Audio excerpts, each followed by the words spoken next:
नमामि दर्शकों। दोस्तों, कल इमर्जिंग प्लेयर का जो एशिया कप था उस मैच को देख रहा था। मैच के होते होते मेरे को एक चीज समझ में आई कि हम प्रकृति से जितना मांगते हैं ना, प्रकृति उससे ज्यादा हमें देने की कोशिश करती है। लेकिन हम क्या होता है कि जितना हम मांगते हैं उतना हमें मिलते ही हम उसको खुश होने के चक्कर में जो ज्यादा होता है उसको छोड़ ही देते हैं। जी हाँ, मैं कल के मैच से रिलेटेड बात करूंगा। उससे पहले हम ये चीज समझने की कोशिश करते हैं। कोई व्यक्ति है जिसके पास झोपड़ी तक नहीं है, सड़कों पे पड़ा रहता है।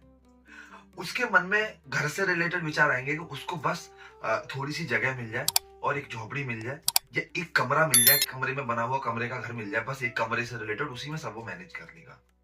क्योंकि वो सड़क पे है, उसके पास कुछ नहीं है और वो बहुत स्ट्रगल कर रहा है, तो उसको सिर्फ एक कमरा चाहिए, झोपड़ी चाहिए, जिसमें वो अपने आप को मैनेज कर ले। ऐसे ही किसी व्यक्ति के पास 2 कमरे का घर है तो वो और बड़े घर की चाह रखेगा। किसी के पास और बड़ा है तो वो महलों की चाह रखेगा। जैसे-जैसे इंसान के पास चीज़ें आती जाती हैं, वो थिंकिंग उसकी बढ़ती जाती है।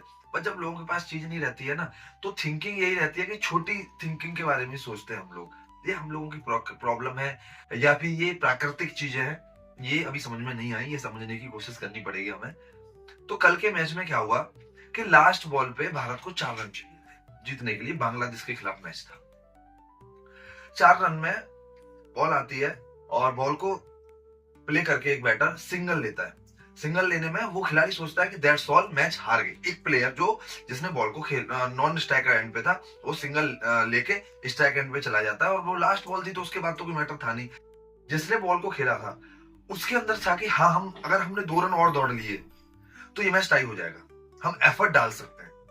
अभी क्या हुआ कि वो बंदा जो नॉन स्ट्राइक एंड पे था, स्ट्राइक एंड पे जाके खड़ा हुआ, लेकिन जो स्ट्राइकर था उसने दूसरा रन लेने के लिए भागने लगा।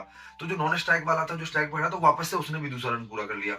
बॉल आई, थोड़ी सी मिसफील्ड हुई, फिर उन्होंने तीसरा रन पूरा करने के बाद वो लोग मैच को टाई करने के बाद, क्योंकि उनके मन में सिर्फ उतना ही आया था, उस प्लेयर के मन में जिसने बॉल को प्ले किया था, कि मैं मैच टाई कर सकता हूँ। जीतने का आई थिंक नहीं आया होगा, 4 रन दौड़ने का नहीं आया होगा।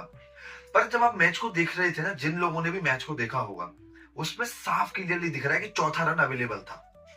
वो तीसरा रन लेते ही एंजॉयमेंट में उसको खुश हो गए। उनको ये लगा कि हम शायद अब हमने टाई कर लिया, अब तो हम मैच जीत जाएंगे। और उनका जो गोल था ना, वो फोकस था ना, सिर्फ टाई करने पे ही लग गया था। और वहीं प्रकृति ने उनको पूरा मौका दिया था मैच जीतने का। आप प्रकृति को गलत नहीं ठहरा सकते, लेकिन वो जो चाहते थे, जिन्होंने छोटा थिंक किया था उस टाइम पे कि हम मैच को टाई करना, उस टाइम के लिए उनको तो बड़ा लग रहा होगा कि एक बॉल पे 4 रन चाहिए और गेंद को जस्ट प्लेस करके आप 3 रन दौड़ना बहुत बड़ी बात लगती है।